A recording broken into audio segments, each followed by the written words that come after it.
Ito po mga friendship, yung pong ating gagawin ngayon ay fish fillet. Ayan po, minarinate ko na po siya ng garlic powder, pepper, salt, at saka po linagyan ko po siya ng itlog, 3 tablespoon of all-purpose flour, 3 tablespoon of cornstarch, tsaka po linagyan ko po siya ng konting magic sarap po. Ayan po.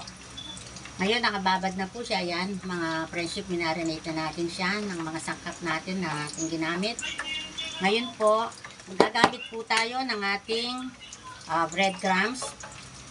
Pag ipa-fried na po natin siya. Tsaka po, yung ating cornstarch na may harina po pinapalo. Ayan po.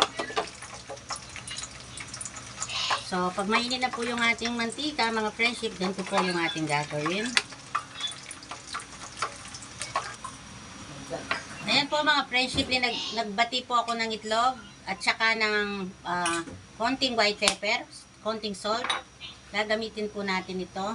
Pagulo ko muna po siya sa may harinang mayroong cornstarch. Ayan po. Tapos, ilulugbog ko po siya sa may itlog. Ayan po mga friendship, malinis naman po yung kamay ko. Nagugas po ako ng kamay. Ayan po. Pinapakita ko lang po sa inyo.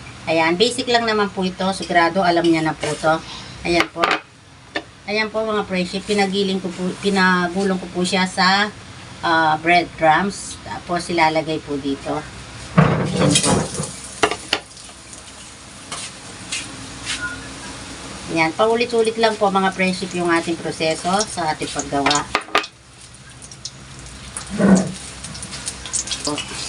So, sobrang mainit ang ating kalan.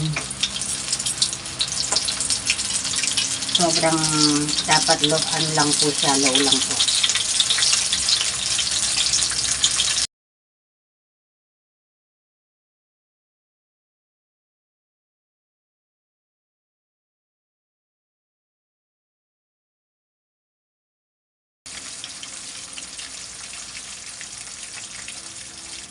So mga friendship, luto na po siya.